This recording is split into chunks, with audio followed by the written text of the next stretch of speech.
जय जय श्री राधे, जय जय श्री राधे, जय जय श्री राधे।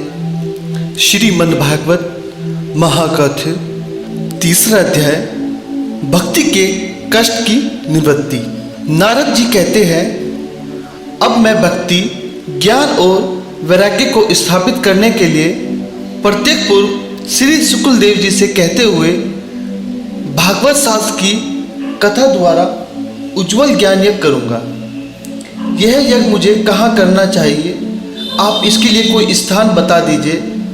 आप लोग वेद के पारंगमी हैं, इसलिए मुझे इस शुक्ल शास्त्र की महिमा सुनाइए। यह भी बताइए कि श्रीमद् भागवत की कथा कितने दिनों में सुनानी चाहिए और उसके सुनने की विधि क्या है। सनकादिर बोले, नारद जी आप बड़े विनीत और विवेकी हैं, सुनिए हम आपको ये सब बातें बताते हैं।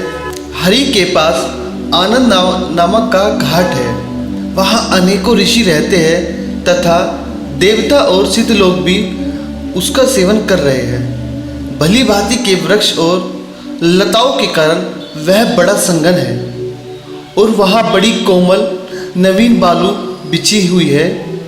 वह घाट बहुत ही सौभाग्य और एकांत प्रदेश में है।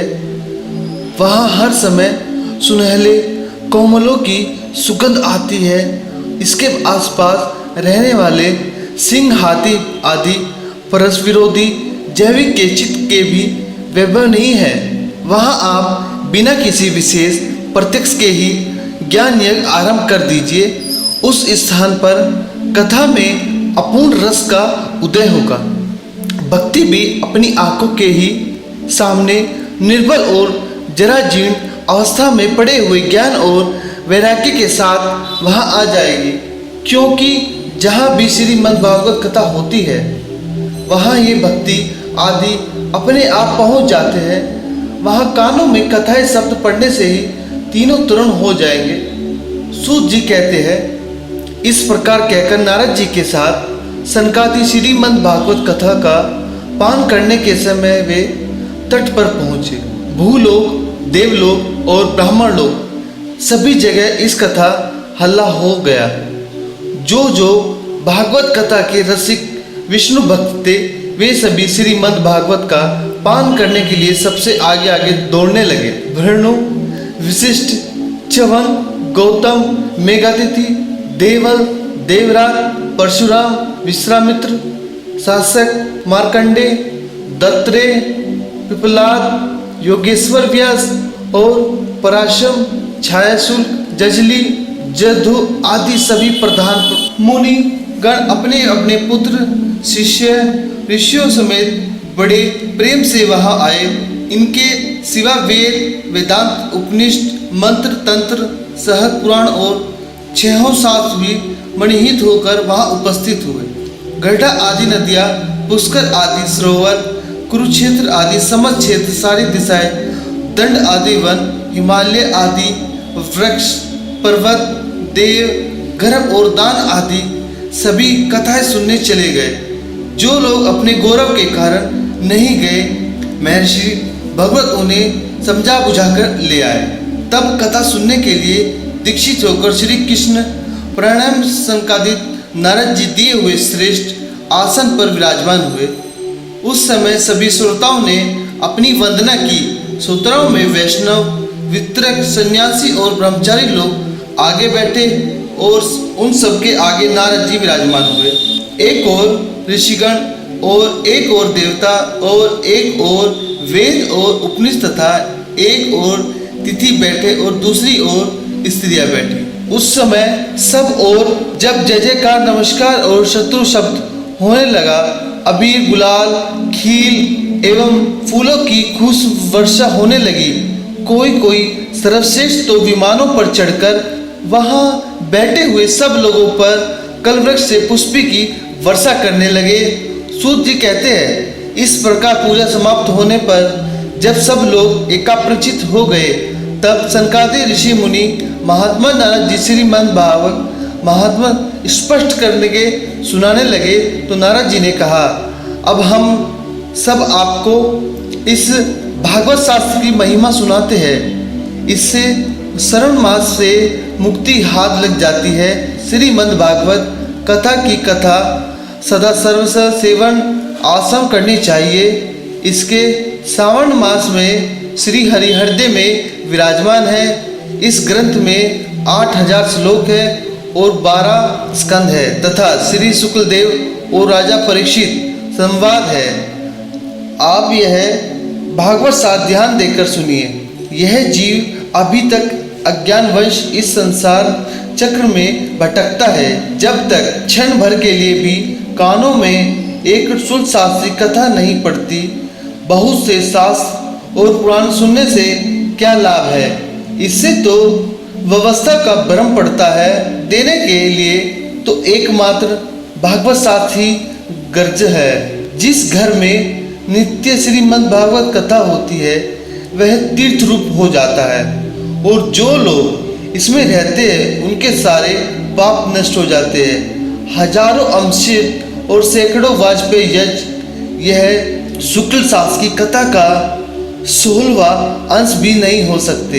तपोधनों, जब तक लोग अच्छी तरह श्रीमद् भागवत श्रवण नहीं करते तभी तक उनके शरीर में पाप निवारण करते हैं। फल की दृष्टि से इस शुक्ल शास्त्र की समस्या ग्रस्त हुआ काशी, पुष्कर या प्रयाग कोई तीर्थ भी नहीं कर सकता। यदि आपको परम गति की इच्छा है तो अपने मुख से श्रीमद् भागवत के आधे अथवा चौथाई श्लोक का भी नित्य नियमपूर्ण पाठ कीजिए। ओमकार, गायत्री, पुरुषसूत्र तीनों वेद श्रीमद् भागवत, ओम नमो भगवते वासुदेव, यह श्रद्धा से मंत्र 12 मूर्तियों वाले सूर्य भगवान, प्रयाग, सवन स्वरूप, काल ब्राह्मण, अग्निहोत्र, गो दृष्टि, तुलसी, वसंत ऋतु और भगवान पुरुषोत्तम इस सबसे बुद्धिमान वस्तु कोई अंतर नहीं माने। जो पुरुष अनहिष अर्थ सहित श्रीमद् भागवत शास्त्र पाठ करता है उसके करोड़ों जन्मों का पाप नष्ट हो जाता है। इसमें तनिक भी संदेह नहीं है। जो पुरुष नित्य प्रति भागवत का अध्याय आधा या चौथाई श्लोक भी पढ़ता है उसे राजस्व और अध्यवश यज्ञों का फल मिलता है। नित्य मंद भागवत पाठ करना, भगवान का चिंतन करना, तुलसी को सींचना और गो की सेवन करना, ये चारों समान है।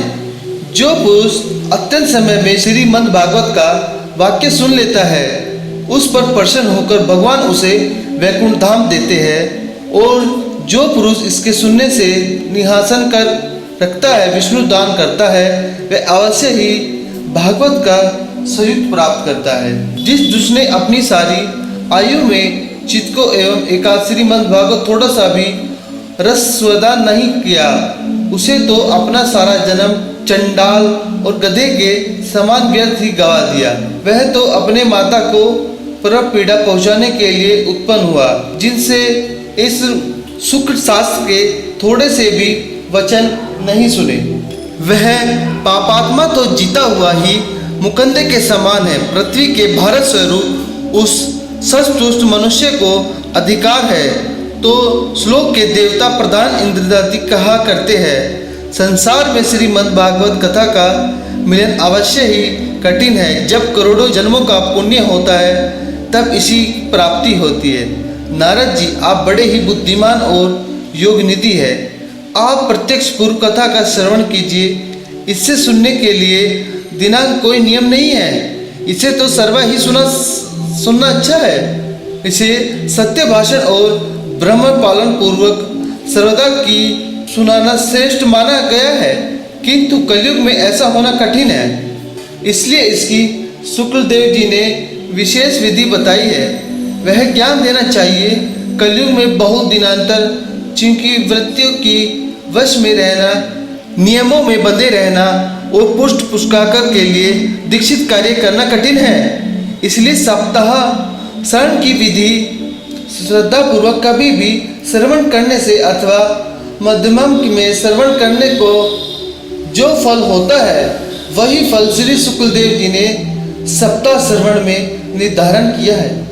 मन के असंख्य रोगों की बहुलता और आय की अल्पता के कारण तथा कलयुग में अनेकों दोषों की संभावना से ही स्वास्थ्य श्रवण का विधान किया गया है।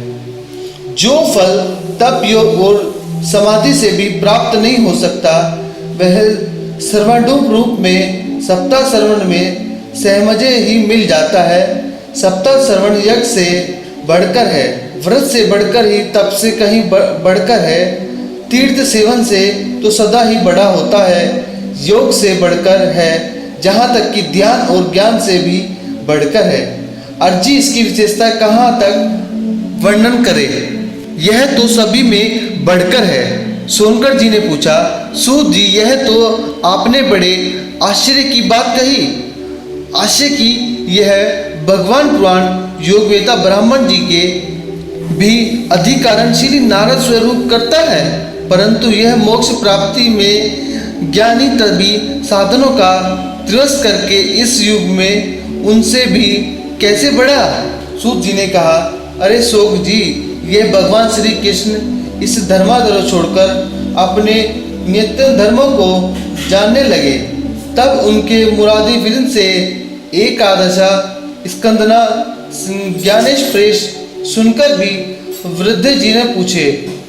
उद्धव जी बोले, अरे गोविंद जी, जब आप तो अपने भक्तों का कार्य करके परम धामों पधारना चाहते हैं, किंतु मेरे मन के एक बड़ी चिंता है, उसे सुनकर आप मुझे शांत कीजिए।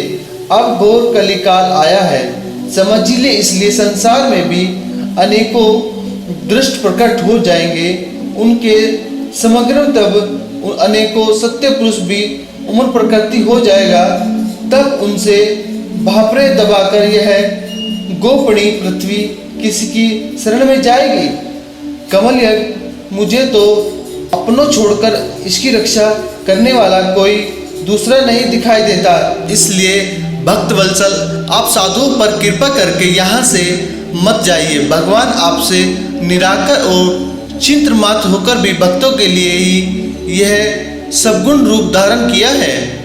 फिर भला आपका विरोध होने पर ये भक्त जन पृथ्वी पर कैसे रह सकेंगे।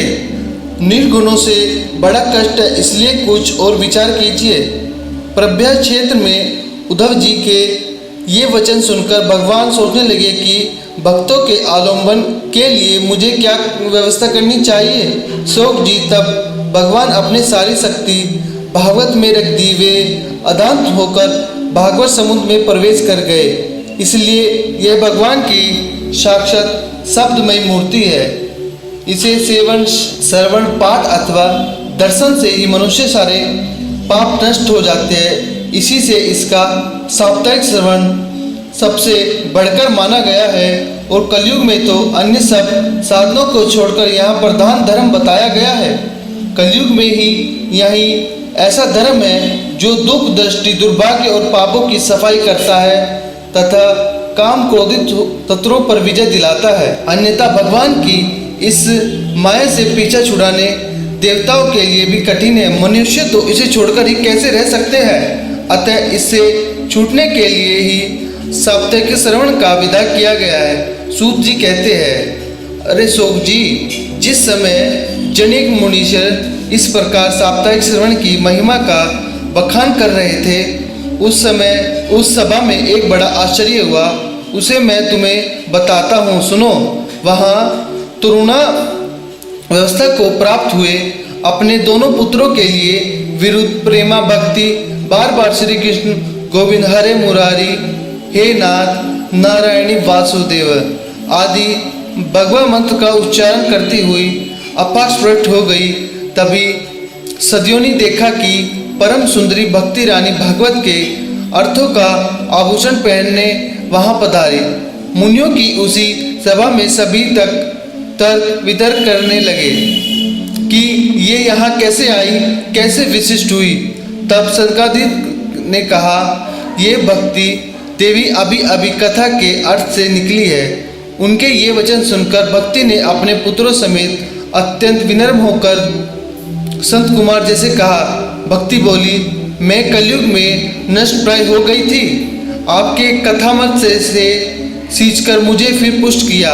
अब आप यह बताइए कि मैं कहाँ रहूं। यह सुनकर सनकादि उसे कहा, तुम भक्तों को भगवान का स्वरूप प्रदान करने वाली, अन्य प्रेम का संपादक करने वाली और संसार रोगों को निर्मल करने वाली हो। अतः तुम ध्यान करके नित्य निरंतर विष्णु भक्ति हृदय में ही निवास करो। ये कलयुग दोष भले ही सारे संसार पर अपना प्रभाव डाले, किंतु वहाँ तुम पर इतनी दृष्टि भी नहीं पड़ेगी। इस प्रकार उनकी आज्ञा पाने की भक्ति परंतु भागवत भक्तों के हृदयों में जा विराजी, जिनके हृदय में एकमात्र श्री हरि भक्ति निवास करती है। ये कलयुग में अत्यंत निर्धन होने पर भी परम धन्य है, क्योंकि इस भक्ति की डोरी से बांधकर तो साक्षात भगवान भी अपना परम धाम छोड़कर अपने हृदय में आकर बस जाते हैं। भूलोक में यह भागवत साक्षात परम ब्रह्म का विग्रह है। हम किसी महिमा कहाँ तक वर्णन करें। इसका आशय लेकर इसे सुनने और सुनाने वाले दोनों को श्री भगवान की समता प्राप्त होती है। अतः इसे छोड़कर अन्य धर्मों से क्या प्रयोजन है। तीसरा अध्याय यही समाप्त होता है। जय जय श्री राधे।